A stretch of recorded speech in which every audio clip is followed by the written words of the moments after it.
everyone, it's Adele and April from Just Say Scrapbook Close to My Heart, and we are here with our 63rd Technique Tuesday. So we have some exciting news coming at you. We don't want to say details right now, but so also it is our 100th video. Wow. Woo! Getting old. So speak for yourself. So we are excited about this journey, our new journey, and let's get to Technique Tuesday. So we have already started experimenting for today on the photo paper. We wanted to make sure that our re-inkers dried, but we are back to using the same re-inkers as we did last week. And this week we're going to do something a little bit different using our thin cut. So we are using re-inkers on photo paper. This is photo paper. So what's good for this is you can take anything that's spongy. We've got this little sponge right here. And that's what we're gonna use actually to move the re-inker around on our photo paper here. There are a few different ways you can do it. We actually tried it out with the Carolina. That's the Carolina right here. And we can do it a bunch of different ways. So we'll show you a few different ways to have fun with this. So I'm going to first take the Carolina again, and I'm actually going to put a drop onto the photo paper instead of putting it onto my little sponge. You can see it kind of just sits there, and then you're going to take this, you kind of just sponge it around. So if you do it this way, you're going to get a deeper spot. You see how the Carolina kind of soaked into the photo paper a little bit? It didn't take as well as if you take it you put it on your sponge and then go to your paper. This will also give it a better design. What's also fun with this is you could take the Carolina, and let's say we want to take the Bluebird next. Throw some Bluebird on this sponge, and they will mix.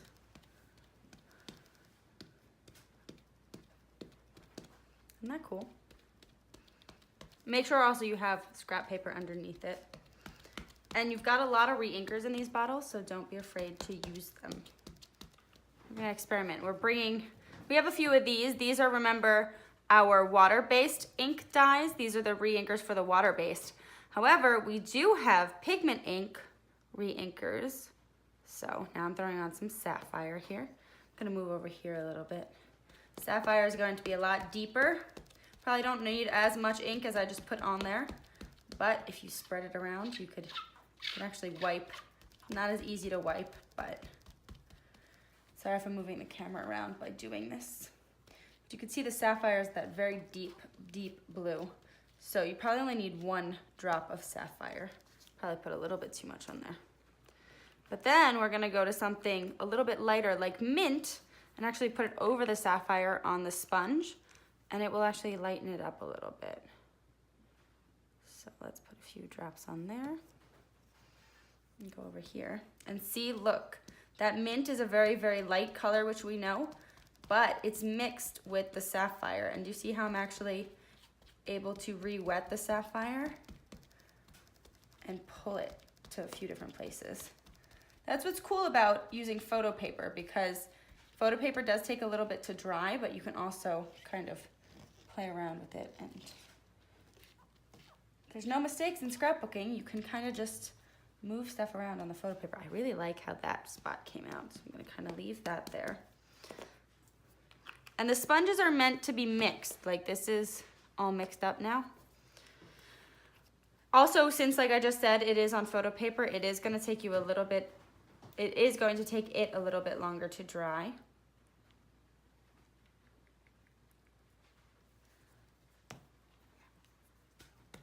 Let's throw some Glacier in there. And because, once again, this is the photo paper takes longer to dry, it's actually going to be sitting more on top of the paper. So, see, isn't that cool? So this can also be used as a background, but we are going to have fun with it and use it with some of our thin cuts. So like I said, this might take a little bit of time to dry, so I don't know if you can see it from where you are, but that one edge is a little bit wet. So I'm gonna move this over to the side. I'm gonna make another one. All right, so we've got more paper.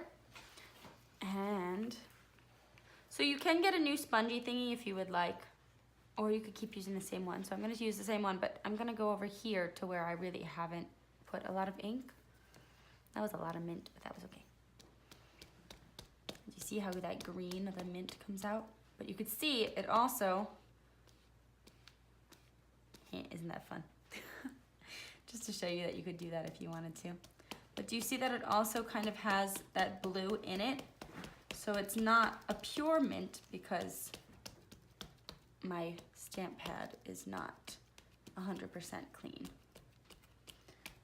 That's fine. This is a slightly different type of photo paper, so each photo paper might be slightly different pores in the paper.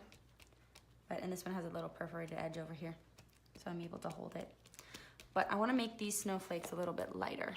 So we're gonna have our dark ones and we're gonna have our light ones.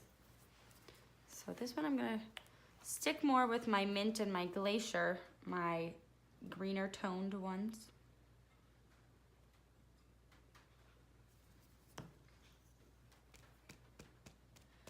And if you want to try something out, you could always try it out on the edges and then kind of go along.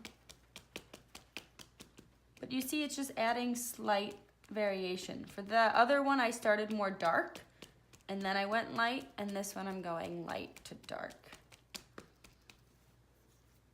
Just gonna throw a little itty bitty bit of Carolina in here for fun. Have anything to say? I hope you're having fun. I am. So, and snowflakes are fun. Wee. And look, you can also do cool textures with things like this. Or you can just, re-splash that out. All right, I kind of like that this is very subtle. Mm-hmm. And you could still see the different colors in it. It's just more subtle.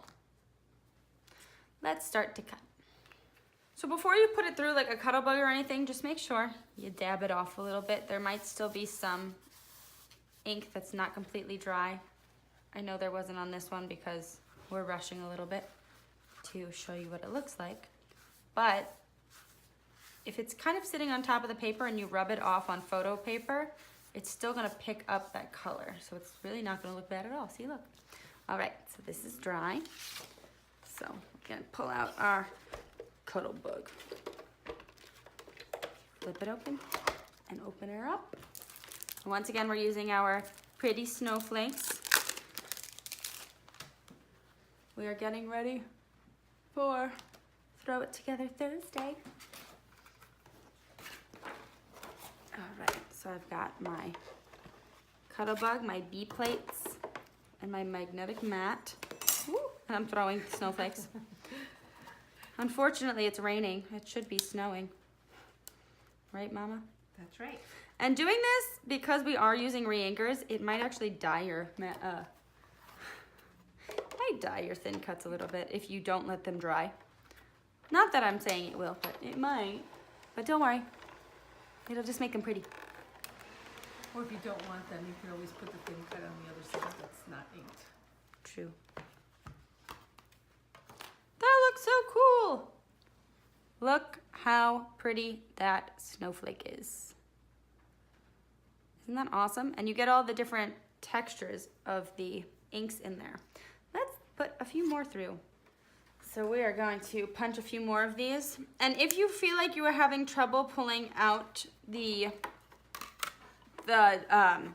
cut once it goes through the Cuttlebug, because it is photo paper, it's a little bit thicker.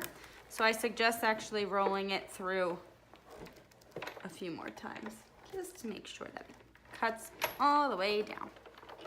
So what's good about the Cuttlebug, you can just kind of keep going back and forth with it, which is nice.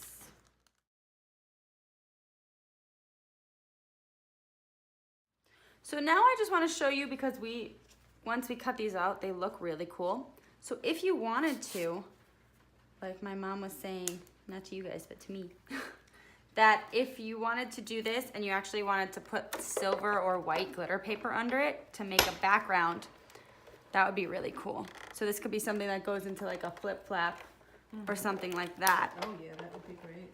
Because photos are 4x6. So you put another photo on one side and then you put your snowflakes on the other. And back it in glitter paper.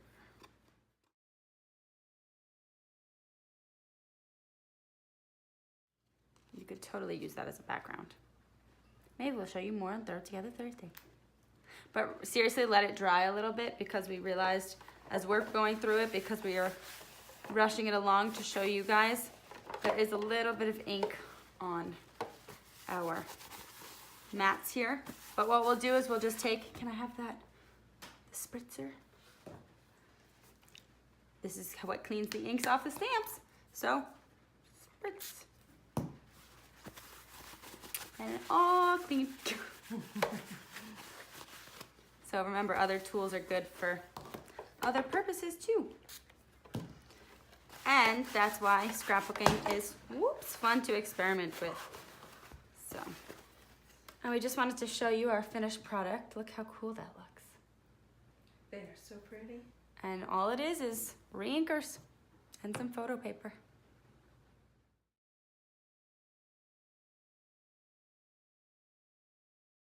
And that's Technique Tuesday. Thank you for watching. We hope you enjoyed. If you have any questions about our re-inkers on photo paper, let us know and we will explain further. But we really like how they look and we can't wait to use everything in Throw It Together Thursday.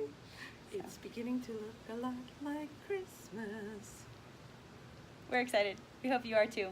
And remember, we are throwing together a holiday card on Thursday, so stay tuned. Bye. Bye.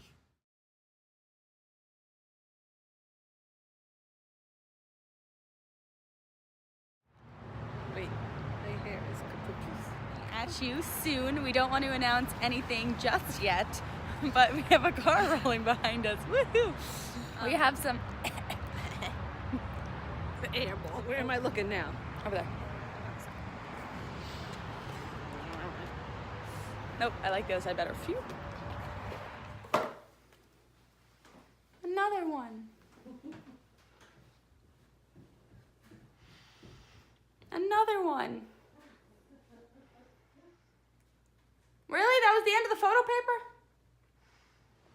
And, ooh, I cut off my head. And if you have an